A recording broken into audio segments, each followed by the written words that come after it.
اهدنا الصراط المستقيم.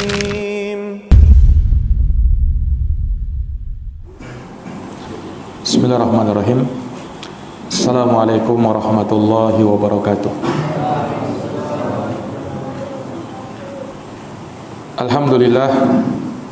Alhamdulillahi rabbil alamin. Wa bihi nasta'inu ala umuri dunya waddin. Asyhadu an la ilaha illallah wahdahu la syarikalah. Wa asyhadu anna Muhammadan abduhu wa rasuluh. Sallallahu alaihi wa ala alihi wa sahbihi wa man tabi'ahum bi ihsanin ila yaumiddin wa sallama tasliman katsira, amma ba'd. Ikhwani wa akhwati fillah, a'azani Allahu wa iyyakum. Alhamdulillah, pada malam hari ini kembali dengan taufiknya kita dapat melanjutkan kembali pembahasan dari kitab Manhajus Salikin wa Tawdihul Fiqhi fid Din karya Syekh Abdurrahman Ibnu Nasir As-Sa'di rahimahullahu taala, di mana kemarin kita terhenti pada pembahasan kaidah yang beliau sebutkan dari kaidah tentang masalah riba, yaitu faqullu qardin jarra naf'an fahuwa riba. Setiap utang yang ditarik darinya manfaat, maka itu adalah riba. Dan telah kita jelaskan kaidah ini di kalangan para ulama rahimahumullahu taala, dan di sana juga ada penyebutan kaidah-kaidah yang lain terkait dengan riba dari kaidah-kaidah yang disebutkan oleh para ulama kita. Nah, kemudian di sini beliau masih berbicara pembahasan ada kaitannya tentang masalah riba dari bentuk tahayyul, yaitu berkilah, akal-akalan, ya, melakukan suatu tindakan yang samar dengan tujuan untuk melegalkan atau menghalalkan yang namanya perbuatan riba. Maka di sini beliau sebutkan wa minat tahayyuli bai'u huliyu fiddatin ma'ahu ghairuhu bi fiddatin au muddu ajwah wa dirham bidirhamin. Wa su'ila an-nabiy sallallahu alaihi wasallam an bai'it tamri birrutab faqala ayanqusu idza jaffa qalu na'am fanaha an dalika rawahul khamsah. Wa naha an bai'is subrah minat tamr la yu'lamu makiluha bil kail al musamma bit tamr rawahu Muslim.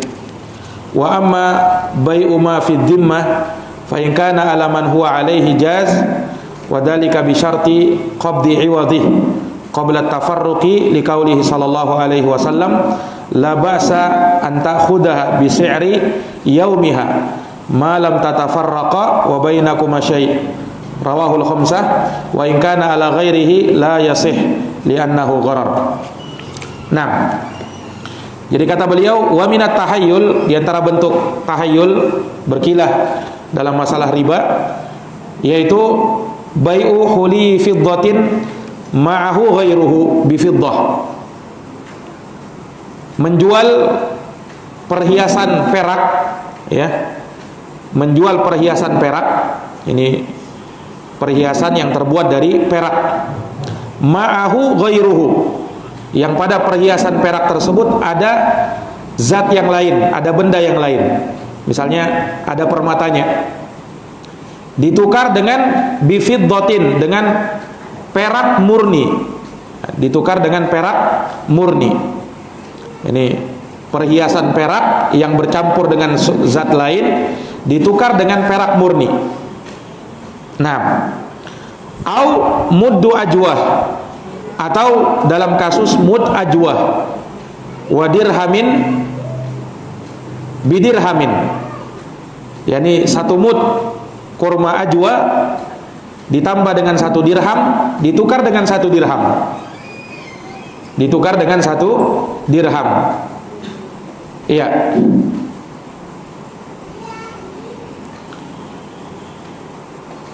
Di sini ada catatan bahwasanya qauluhu bidirhamin, yakni tadi satu mud ajwa dengan dirham ditukar dengan satu dirham. Ya, barangkali yang beliau inginkan, beliau maksudkan adalah bidirhamain, ditukar dengan 2 dirham, yakni satu mud kurma ajwa ditambah 1 dirham ditukar dengan 2 dirham. Ditukar dengan 2 dirham. Nah, ini permasalahan ini ya masyhur di kalangan para ulama, dikenal dengan masalah mud ajwa.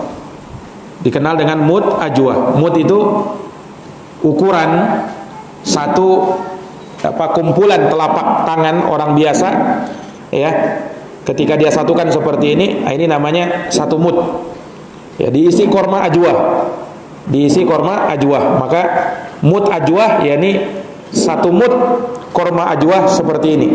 Jadi kalau dia penuhi 2 telapak tangannya ini dengan kurma ajwa, maka itu namanya mud ajwa. Iya. Dan ajwa itu tentunya kurma yang dimaklumi dari kurma yang ada di Madinah, yang dikenal dengan kurmanya Nabi sallallahu alaihi wasallam. Iya. Dan permasalahan ini dibahas oleh para ulama rahimahumullahu ta'ala. Ada beberapa bentuk terkait dengan masalah mud ajwa ini. Terkait dengan masalah mud ajwa ditambah 1 dirham ditukar dengan 2 dirham. Iya. Ini seseorang misalnya menjual 1 mud kurma ajwa, terus dia tambah dengan 1 dirham, ditukar dengan uang 2 dirham. Ditukar dengan uang 2 dirham. Itu kasus pertama, mud ajwa. Kasus kedua, dia menjual mud ajwa ditambah 1 dirham, ditukar dengan 2 mud ajwa. 2 mud korma ajwa. Yani 1 mud ajwa dengan uang 1 dirham ditukar dengan 2 mud korma ajwa, 2 kali begini. Nah, ini juga permasalahan mud ajwa. Atau kasus yang ketiga, ya, dengan yang semisalnya, yaitu menjual 1 mud ajwa, 1 mud ajwa ditambah 1 dirham ditukar dengan 1 mud, ya, selain korma ajwa ditambah 1 dirham. Ditambah 1 dirham. Iya. Nah, apa hukumnya jual beli seperti itu? Jual beli 1 mud ajwa ditambah 1 dirham ditukar dengan 2 dirham. Iya, ditukar dengan 2 dirham. Ya. Ini yang seperti ini tidak boleh. Kenapa? Ya, karena di dalamnya ada bentuk riba. Karena dirham ini salah satu dari komoditas harta riba atau barang ribawi. Nah, karena dirham itu adalah mata uang perak, dan telah berlalu bahwa dari barang-barang ribawi itu adalah emas, perak, demikian pula mata uang. Demikian pula mata uang. Nah, dia satu jenis, ya kan, ditukar juga dengan dirham. Maka kalau ada barang ribawi ditukar, maka syaratnya apa? Ukurannya harus sama, ya kan? Dan harus apa? Ya, harus cash. Harus ada syarat tamatsul, yakni sama, dan juga taqabud, yakni serah terima di tempat atau cash, tunai. Nah, kapan ada yang dilebihkan atau ada yang tertunda, maka itu adalah riba. Iya, kalau ada yang dilebihkan, maka itu riba fadl, dan kalau ada yang tertunda, maka itu namanya riba nasiyah. Itu namanya riba nasiyah. Ya, lihat ya kasusnya. Menukar 1 mud ajwa ditambah 1 dirham ditukar dengan uang 2 dirham. Ini kan penukaran mata uang sejenis kan? 2 dirham ditukar dengan 1 dirham. Walaupun 1 dirham ini ditambah dengan mud ajwa. Yang seperti ini tidak boleh. Yang seperti ini tidak diperbolehkan. Ya, atau misalnya dengan mata uang kita misalnya. Ada orang membeli korma, ya, dia beli korma, kemudian di dalam korma itu ada uang 100.000, dia beli dengan uang 200.000. Jadi dia beli korma, kemudian ada uang 100.000 di korma tersebut. Terlihat ada uang 100.000 memang. Kemudian dia beli korma tersebut dengan uang 200.000. Yang seperti ini tidak boleh. Kenapa? Terjadi penukaran mata uang, ya kan? Satunya 100.000, satunya 200.000. Sekalipun yang 100.000 ini ada kormanya, ya kan? Yang seperti ini tidak diperbolehkan. Iya, ya, karena kalau kita menjual barang ribawi yang sejenis, uang dengan uang, maka syaratnya harus apa? Harus sama, ya, tidak boleh ada yang dilebihkan, tidak boleh ada yang dilebihkan. Nah, ini ikhwani fiddin, a'azani Allahu wa iyyakum. Ya, maka yang seperti ini ya tidak boleh, ya. Yang seperti itu tidak boleh. Nah, ya sama kalau misalnya, ya, kalau ada sekarang, ya, seorang membeli misalnya, membeli makanan ringan.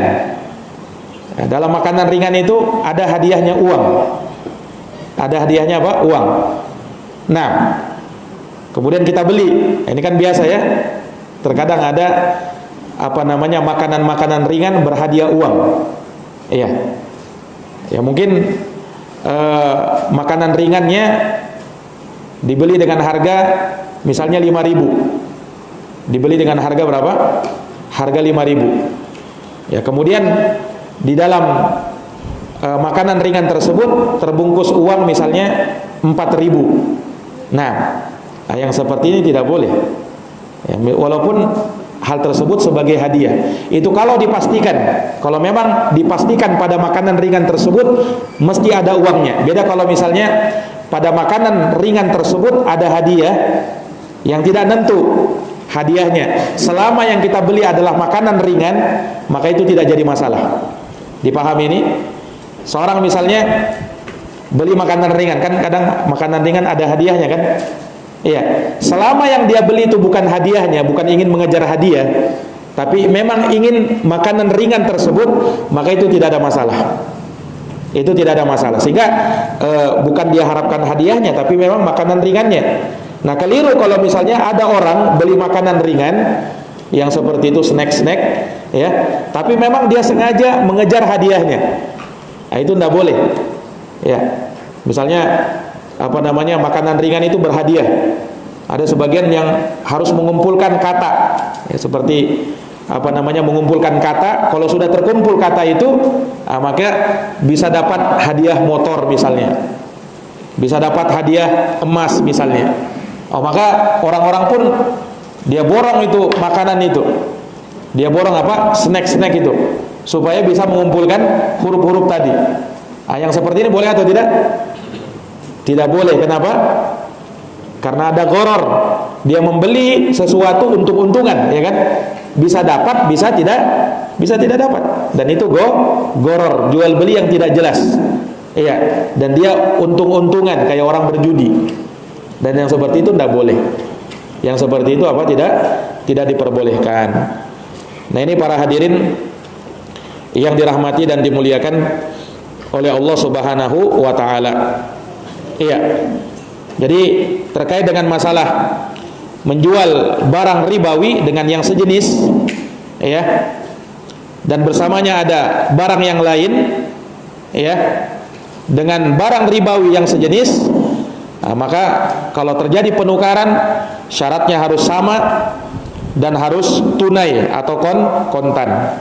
Ya, makanya mut'ajwa, ya, wa dirham ditukar dengan 2 dirham, itu dari perkara yang tidak diperbolehkan. Karena padanya ada bentuk riba. Padanya ada bentuk apa? Bentuk riba. Nah, ya, dari sisi mana ada bentuk ribanya, ya, kemudian Kenapa bisa dilarang? Ya karena ketidakjelasan tadi. Adanya kesamaran ya pada barang yang bersama dengan barang ribawi tadi. Pada barang yang bersama dengan barang ribawi tadi, apakah itu semisal dengan harga yang telah dia berikan ataukah tidak, ya kan? Ataukah tidak? Ya. Orang membeli misalnya tadi dengan 2 dirham, dia beli apa? Kurma 1 mud ditambah dengan 1 dirham, ya kan? Nah, harga kurma 1 mud ini berapa? Kita tidak tahu kan? Bisa jadi mungkin 1 dirham, bisa jadi kurang, atau bisa jadi lebih 1 dirham. Iya. Nah, maka ketidaktahuan kita apakah barang ribawi itu sama atau tidak, maka sama saja kita tahu bahwa ada kelebihan antara 2 barang ribawi yang sejenis, dan itu riba. Kaidahnya al-jahlu bit-tamatsul kal ilmi bit-taqabud. Apa? Kal ilmi bit-tafadul. Kata para ulama, ketidaktahuan 2 barang ribawi yang sejenis, apakah dia sama atau tidak sama, yakni takarannya, nilainya, ketika terjadi penukaran barang ribawi, ya kan, kita tidak tahu ini sama atau tidak sama. Padahal kan syaratnya kalau ditukar barang ribawi harus sama. Ya, ketika dia tidak tahu apakah sama atau tidak, tetap dia melakukan penukaran, maka itu sama saja dia tahu ada kelebihan antara 2 barang ribawi, dan itu riba. Dan itu adalah riba. Jelas ya? Nah ini ikhwani fiddin azani Allah wa iyyakum. Tentunya sudah berlewat ya, sudah lewat pembahasan tentang masalah riba. Kita jelaskan banyak pembahasan ya, termasuk dengan terjadinya penukaran uang ya. Misalnya di waktu-waktu lebaran ya kan, orang nukar uang baru ya, uang 100.000 ditukar dengan 90.000 ya. Untungnya 90.000 tadi uang baru, yang 100.000 ini dia uang besar dan mungkin uangnya bukan uang baru ya kan. Maka orang yang menukar dengan 90.000 tadi, dia dapat untung 10.000. Ini hukumnya apa? Ini hukumnya riba, ya kan? Karena menukar uang riba, mata uang riba itu kan mata uang itu adalah barang ribawi. Mata uang itu adalah barang ribawi. Ya, rupiah dengan rupiah sejenis. Nah, rupiah dengan rupiah, maka syaratnya harus sama. Kalau mau menukar uang 100.000, ya ditukar juga dengan uang kecil 100.000. Kapan dikurangi, maka itu riba. Kapan dikurangi, maka itu apa? Maka itu adalah riba. Nah, ini ikhwani fiddin, a'azani Allahu wa iyyakum. Iya. Nah, ini terkait dengan masalah ini, dan keharaman pembahasan ini ya, itu disebutkan oleh para ulama. Nah, dan mereka berdalilkan tentang hal tersebut dengan hadis Fudalah ibnu Ubaid radhiyallahu anhu. Ya, perhatikan, kata Fudalah ibnu Ubaid rahimahullah radhiyallahu anhu, istaraitu yauma Khaybar kiladatan. Iya. Kata Fudalah, ini sahabat Nabi, aku pernah membeli pada perang Khaybar. Perang Khaybar ini perang melawan orang Yahudi. Jadi kata Fudalah, aku pernah membeli di perang Khaybar kiladatan, yakni kalung. Aku beli kalung. Ya wallahu alam untuk istrinya atau adik perempuannya atau ibunya, wallahu alam. Yang jelas beliau pernah membeli kalung ya, bisnai asyara dinaran. Harga kalung tadi 12 dinar. Dinar itu mata uang apa? Mata uang emas. Jadi Fudalah pernah membeli kalung emas ya dengan harga 12 dinar. Kemudian kata Fudalah bin Ubaid, fiha dahabun wa kharzun. Ya, pada kalung tersebut, kalungnya tadi terbuat dari emas tapi ada permatanya. Jadi emas dengan permata. Beliau beli berapa harganya? 12 dinar. Beli kalung ada permatanya. Maka kata Fudalah, fafassaltuha, aku pun memisahkan kalung tadi dengan permatanya. Yani permatanya dia cabut. Tersisa apa? Kalung emas murni. Nah, fawajadtu fiha aksar min isnai asyara dinaran. Dan ternyata aku dapati bahwasanya kiladah tadi, kalung tadi itu lebih dari 12 dinar. Lebih dari berapa? 12 dinar. Nah, fadakartu dzalika lin Nabi sallallahu alaihi wasallam. Maka aku pun menyebutkan hal tersebut kepada Nabi sallallahu alaihi wasallam. Faqala, maka Nabi bersabda, la tuba hatta tufassal. Tidak boleh barang seperti itu dijual sampai dipisahkan emas dengan permatanya. Baru boleh dijual. Jelas ini? Kenapa? Karena kalau kita tidak pisahkan, kita tidak tahu berapa emas yang terkandung dalam kadarnya. Kita tidak tahu berapa berat permatanya. Ya kan? Kalau ditahu berapa berat permatanya, baru kita bisa membelinya, ya kan? Dengan emas pula. Iya, tapi kalau kita tidak tahu, maka masuk dalam kaidah ini. Membeli emas dengan emas dalam keadaan kita tidak tahu, apakah dia sama atau tidak sama. Paham ini? Nah, sama misalnya, antum beli emas di toko emas. Ya, taruhlah misalnya cincin emas. Cincin emas. Cincin emasnya ini misalnya beratnya 5 gram. Cincin emasnya beratnya 5 gram, tapi ada permatanya. Ada apa? Ada permatanya. Antum beli dengan emas, ditukar ditukar dengan emas batangan 5 gram. Boleh atau tidak? Emas tadi emas yakni berupa cincin emas 5 gram, tapi ada permatanya di emas itu, di cincin tadi. Dia 5 gram ada permatanya. Berarti bercampur enggak beratnya itu? Bercampur dengan permata. Ditukar dengan emas murni, emas batangan misalnya, beratnya 5 gram. Boleh atau tidak? Boleh atau tidak? Oh, kan sama-sama 5 gram. Ya, karena ada apa tadi? Ada permatanya. Ini yang tidak boleh. Harus apa? Dipisahkan dulu permatanya, baru boleh dibeli. Jelas ini? Kalau tidak dipisahkan, tidak boleh dibeli. Dengan emas. Dengan apa? Dengan emas. Jadi kalau misalnya datang ke tukang emas, ada permatanya, antum mau beli harus dipisahkan dulu. Begitu? Apa? Jadi kasih tahu matanya sekian bukan begitu. Iya, artinya biasanya terkadang emas itu mereka hitung aja Mereka hitung satu paket sudah, mau dengan permatanya pokoknya ditimbang. Ini emas misalnya 5 gram, ya 5 gram dengan permatanya. Mereka enggak hitung permatanya berapa gram, ya kan? Biasanya begitu. Jadi gimana kalau misalnya kita beli? Boleh atau tidak? Boleh atau tidak? Atau harus dipisahkan dulu, minta dipisahkan dulu?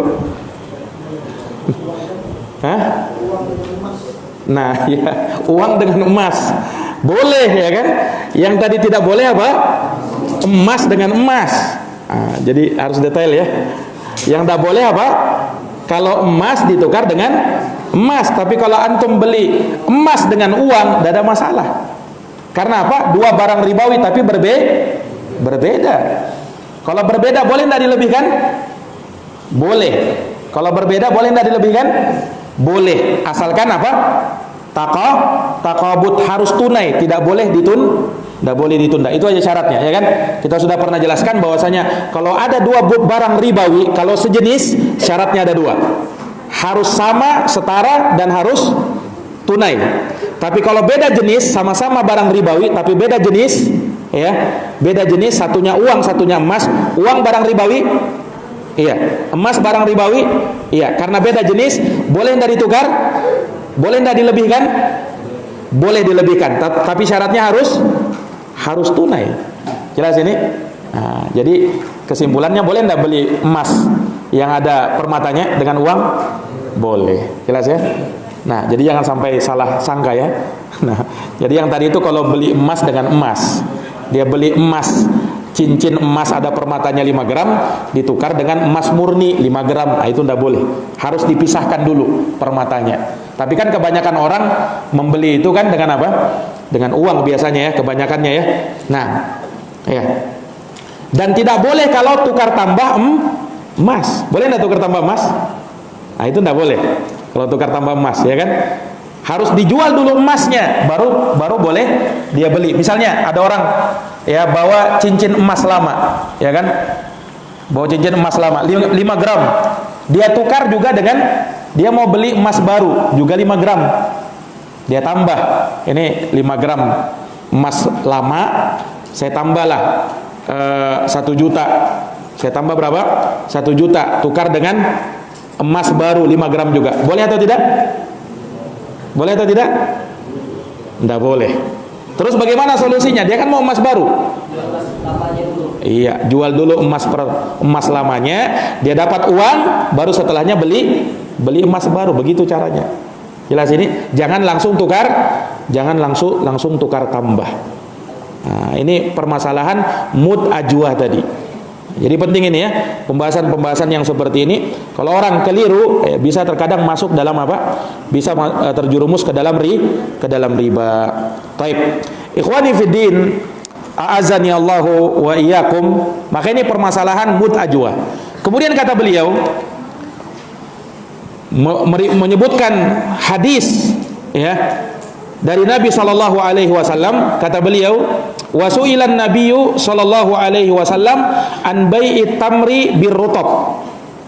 Nabi sallallahu alaihi wasallam pernah ditanya tentang jual beli kurma, yakni tamar, kurma kering, birrutab, dengan kurma basah. Nabi pernah ditanya jual beli kurma kering dengan kurma basah. Nah, ini perlu diketahui ya, kalau di zaman dulu itu banyak orang jual belinya itu dengan apa? Barang dengan barang. Istilah kita apa? Barteran. Ya, orang-orang dulu, orang-orang tua kita dulu juga begitu ya. Mereka biasanya banyak-banyak tukar, ini barteran. Ya, di zaman sekarang aja sudah orang lebih banyak pakai uang ya kan. Tapi ingat, barteran itu juga masuk jual beli, walaupun dengan bahasa kita barter. Ya, itu juga jual beli sebenarnya. Itu juga jual beli. Sama dengan orang tukar uang. Itu jual beli atau bukan itu? Kalau kita kan biasanya kayak bukan jual beli ya tukar-tukar aja, tukar uang aja kita bilang ya. Itu juga jual beli dalam apa namanya? Dalam fikih. Ya. Walaupun dinamakan dengan as-sarf. Ya, tukar uang dengan uang itu as-sarf. Nah. Iya. Ada istilah-istilahnya, tetapi masuk secara umum dalam apa? Dalam bai', yaitu jual beli.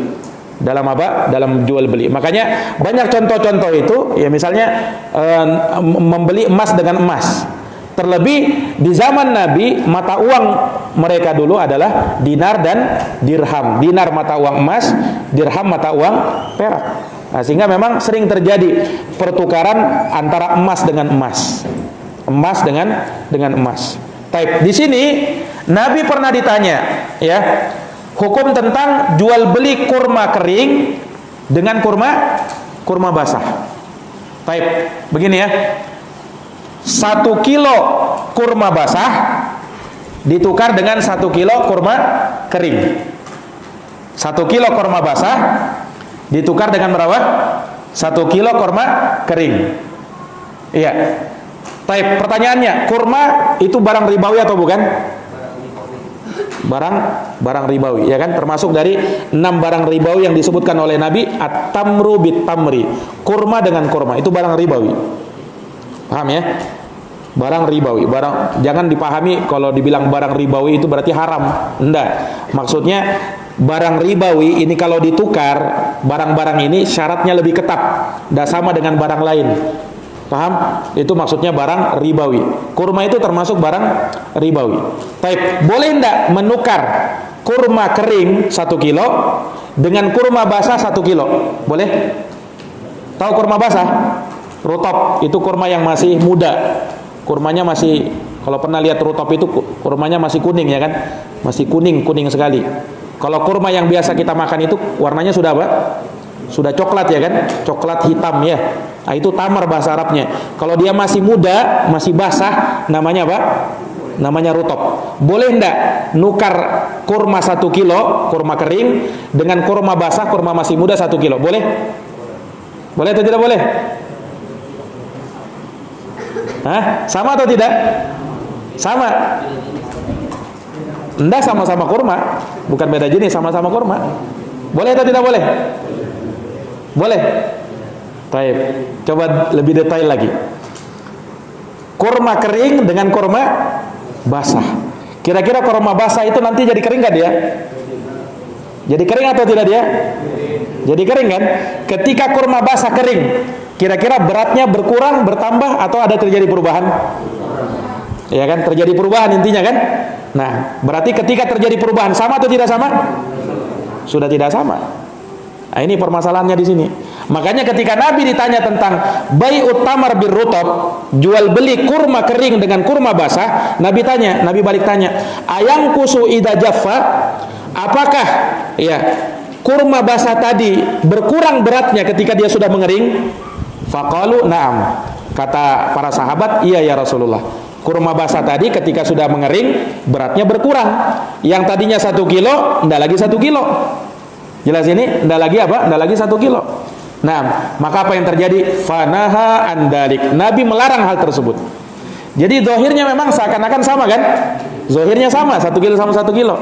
Tapi ada situ yang tidak sama. Ketika sudah mengering. Nah, maka hal tersebut tidak diperbolehkan. Jelas ini? Rawahul khamsah ya. Hadits ini diriwayatkan oleh Imam Khamsah. Imam Khamsah maksudnya Imam Ahmad, Abu Daud, Tirmizi, An-Nasai dan Ibn Majah. Baik. Nah, ini para hadirin yang dirahmati dan dimuliakan oleh Allah Subhanahu wa taala. Iya.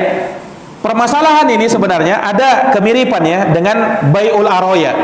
Nah, ini juga dibahas oleh para ulama tentang bai' al-aroya, yaitu menjual kurma yang sudah di darat, yani kurma yang sudah dipetik ya, ditukar dengan kurma yang masih ada di dahannya. Ya, yang masih ada di dahannya. Nah, paham maksudnya? Dan cara penukarannya itu dengan memperkirakan kurma kering, ya kan? Kurma kering, kurma yang di darat, ya, yang sudah dipetik, mau ditukar dengan kurma yang masih ada di dahan. Ya. Nah, ada orang yang memang punya keahlian. Dia lihat saja pohon kurma, oh ini dia perkirakan sekian ini. Saya tukar ini dengan tumpukan kurma yang ada di darat ini yang sudah dipetik, saya tukar dengan pohon kurmamu ini. Ah, boleh atau tidak ini? Hah? Ah, itu namanya bai' al-aroya, bai'ul aroya. Iya. Yang seperti ini asalnya memang tidak boleh. Karena barang ribawi kan, kurma barang ribawi kan. Kira-kira ada tidak kemungkinan sama anunya itu? Ada tidak kemungkinan tidak sama ukurannya? Jelas ada yang tidak sama ya kan. Apalagi dia cuma memperkirakan. Boleh jadi mungkin ada kekurangan beberapa kilo atau beberapa ons misalnya. Nah, terjadi perbedaan. Hanya saja dalam kasus bai'ul aroya yang asalnya memang dilarang, tidak boleh, tetapi Nabi memberikan rukhsah. Nabi memberikan apa? Keringanan. Boleh untuk dilakukan bai'ul aroya tadi dengan sistem tadi, yaitu dengan apa? Dia menukar kurma yang sudah dipetik dengan kurma yang masih ada di dahan dengan cara memperkirakan bagi orang yang ahli yang bisa memperkirakan dengan syarat tidak lebih dari 5 wasak. Ukurannya tidak lebih dari 5 wasak. 5 wasak ini ukuran zakat pertanian. Ya, kalau misalnya orang bertani, ya kan ada zakat pertanian kan? Nah, zakat pertanian itu dikeluarkan zakatnya kalau mencapai nisab. Nisabnya itu 5 wasak. Nah, ini juga yang diringankan. Tidak boleh melebihi 5 wasak. 5 wasak itu ukuran, satu wasaknya sama dengan 60 sok. Satu wasak sama dengan berapa? 60 sok. Berarti kalau 5 wasak berapa sok? 300 sok. 1 sok itu sama dengan ukuran zakat untuk zakat fitri, atau diistilahkan dengan zakat fitrah. 1 sok berapa kilo? Hah? 1 kilo berapa? Satu sok berapa kilo? Zakat fitrah, kalau kita mengeluarkan zakat fitrah berapa kilo? Terjadi perbedaan pendapat ulama. Ada yang menghitungnya 2,5 kilo, ada yang menghitungnya 3 kilo. Ya, Lajnah Daimah menghitungnya 3 kilo. Anggap kita hitung 3 kilo misalnya. 1 sok berapa? 3 kilo. Berarti kalau 300 sok berapa kilo? Berapa? 900 kilo. Jadi kalau orang bertani punya penghasilan nisabnya mencapai 900 kilo, ya, belum sampai 1 ton itu kan, 9 kuintal ya, kalau pakai kuintal 9 kuintal ya. Berapa 1 kuintal itu berapa kilo? 100 ya, 100 kilo. Berarti kalau 900 kilo 9 kuintal ya. Nah, kalau misalnya dia panen padi ya sebanyak 1 ton, berarti sudah mencapai nih nisab, wajib dia keluarkan zakatnya. Jelas ini? Nah, demikian pula dalam masalah bai'ul aroya tadi. Ya, diperbolehkan untuk menukar seperti itu, tapi jangan lebih dari 5 wasak. Tidak boleh lebih dari 900 kilo. Harus 900 kilo di bawah. Nah, 900 kilo ke bawah. Lebih dari 900 kilo sampai 1 ton tidak boleh. Ya, tidak boleh. Kenapa? Ya, di sini diringankan oleh Nabi SAW karena kebutuhan manusia. Ya, dulu orang makan apa? Makan korma. Korma itu termasuk makanan pokok mereka. Nah, dan dahulu orang jarang punya uang. Mereka punya punya kebun korma. Nah, itulah yang mereka jadikan alat tukar. Ya, mereka kalau mau makan rutop, ya mereka tidak bisa. Orang biasa kalau misal apalagi di musim panas ya kan. Kalau di musim panas orang Arab itu suka makan rutop, korma basah. Ya namanya aja korma basah, ya kan? Mereka tidak suka makan korma kering di musim panas. Nah, mereka mencari korma basah di musim panas. Nah, sementara ada orang dia punya korma kering. Dia mau dapat korma basah. Dia mau beli korma basah tidak punya uang. Ya kan, tidak punya uang. Dia cuma punya kurma. Nah, bagi orang yang seperti ini dibolehkan.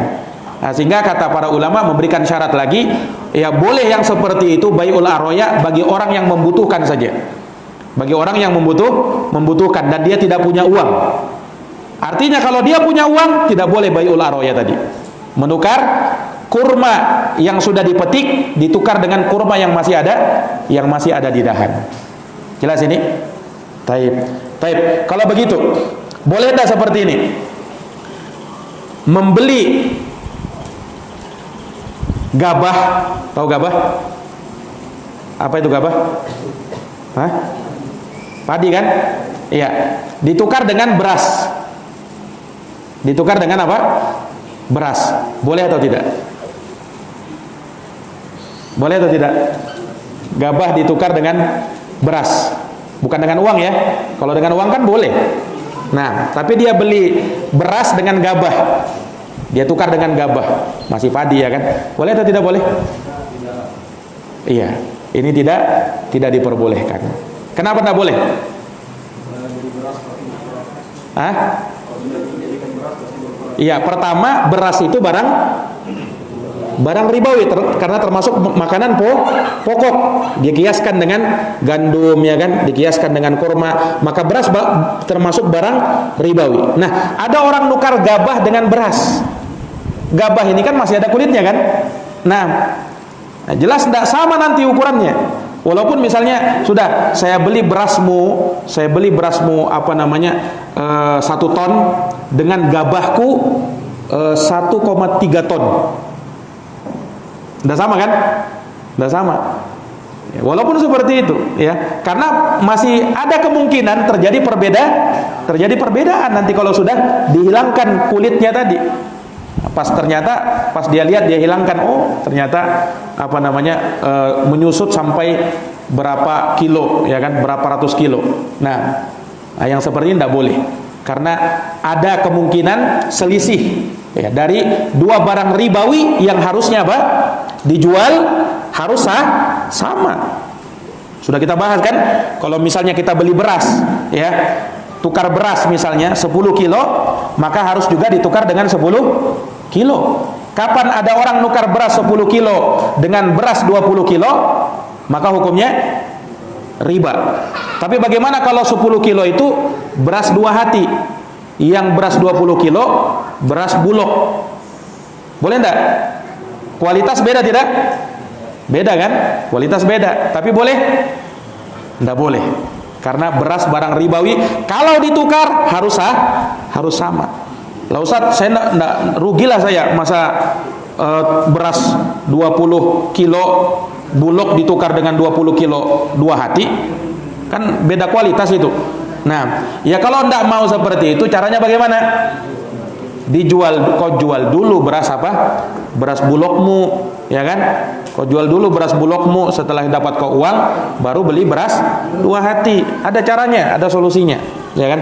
Nah, seperti itu. Nah, ini para hadirin yang dirahmati dan dimuliakan oleh Allah Subhanahu wa taala. Baik. Kemudian di sini kata beliau masih tentang jual beli korma. Wa naha an bai'is sabrah. An bai'is subrah minat tamar la yu'lamu makiluha bil kail al musamma bit tamar. Rawahu Muslim. Ini hadis juga ya. Nabi melarang menjual sekantong korma, satu kantong, satu kresek dijual, ya, yang mana satu kantong tadi tidak ditahu ukurannya berapa kilo, yang penting satu kantong, ya, dijual, ya, dengan kurma yang sudah jelas takarannya. Jadi misalnya taruhlah kurma 1 kilo ditukar dengan kurma 1 kantong, boleh atau tidak? Kenapa tidak boleh? Ya, karena bisa terjadi perbedaan. Satu kantong ini berapa kilo dulu, ya kan? Nggak boleh. Ini goror, dan apa namanya, barang kurma adalah barang ribawi. Nah, sama dikiaskan juga dengan beras, dengan gandum, ya kan? Satu kantong beras, ya, ini satu kantong beras kita tukaran dengan 2 kilo beras. Sementara dari tahu berapa satu kantong itu berapa kilo. Nah, itu ndak boleh. Hadis ini diriwayatkan oleh Imam Muslim. Baik. Ikhwani fiddin azani Allah wa iyyakum. Maka ini terkait dengan pembahasan masalah penukaran yang masih ada kaitannya dengan riba, ya. Dan insyaallah taala pada pembahasan berikutnya akan ada pembahasan tentang jual beli salam, bai'us salam, ya. Dan ini akan kita akhirkan di pertemuan yang akan datang insyaallah taala. Wallahu alam bisawab. Subhanakallahumma wa bihamdik asyhadu an la ilaha illa anta astaghfiruka wa atubu ilaik. Wassalamualaikum warahmatullahi wabarakatuh.